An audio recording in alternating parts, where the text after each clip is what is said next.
ప్రయత్నం కోరి నడుస్తుంది. ఈ క్రమంలోనే మాక్సిమం ఈ మొత్తం బీసీసీకి సంబంధించినంత వరకు ఏకగ్రీవంగా ఎన్నిక చేయడానికి కాన్ఫరెన్స్ హాల్లో అందరి చేత కూడా ఉన్నటువంటి ముఖ్య నేతలు అందరి చేత కూడా అభిప్రాయ సేకరణ జరిపించాలన్నది ప్రధాన అజెండాగా కనిపిస్తుంది.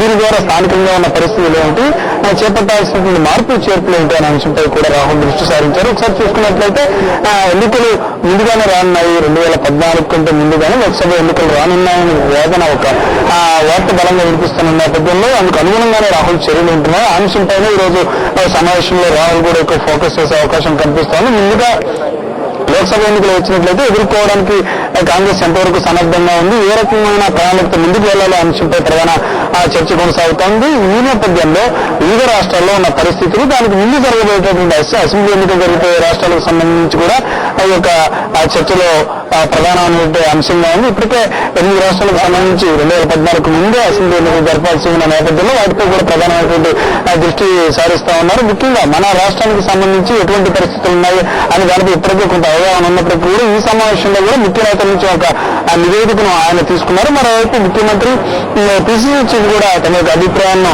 ఈ యొక్క సమావేశంలో వెల్లడించనున్నారు. ముఖ్యంగా కాంగ్రెస్ కొంత ఇబ్బందికర పరిస్థితి ఉంది. రాష్ట్ర విభజనతో పాటు ఇతర అంశాల నేపథ్యంలో రాష్ట్రంలో కాంగ్రెస్ పరిస్థితి దిగజారింది అని ఒక వాదన వినిపిస్తున్న నేపథ్యంలో దానిపై ఇరువురు చెప్పే అభిప్రాయాలు కానీ ఇచ్చే రిపోర్ట్ కానీ కొంత కీలకంగా ఉంది. దానిపై కూడా రాహుల్ కొంత ఆరా తీసే అవకాశం మనకు కనిపిస్తాను. మొత్తంగా చూసుకుంటే ఈ రోజు జరిగేటటువంటి సమావేశంలో ముందుగా ఎన్నికలు జరిగితే కాంగ్రెస్ ఏ రకంగా ఎటువంటి ప్రణాళికను అవలంబించాలి, ఏ రకంగా ముందుకు పోవాలనే అంశంపై ప్రధాన చర్చ జరుగుతూ ఉంది. విషయం అయితే చూసుకున్నట్లయితే దేశవ్యాప్తంగా కాంగ్రెస్ పూర్తిగా బలోపేతం చేయడంతో పాటు ఇప్పటివరకు కొద్దిగా 10-20 స్థానాలకు మాత్రమే పరిమితమైనటువంటి రాష్ట్రాల్లో వాటిని సంఖ్యను అత్యధికంగా పెంచడం, మరోవైపు ఇప్పటికే అధికారం కొనసాగుతున్నటువంటి రాష్ట్రంలో తిరిగి వచ్చే ఎన్నికలు అది ఏ రకంగా అధికారాన్ని చేజిక్కించుకోవడం అనే అంశాలపై ప్రధానంగా ఫోకస్ కనిపిస్తా ఉంది. Rishi, thank you Ramesh.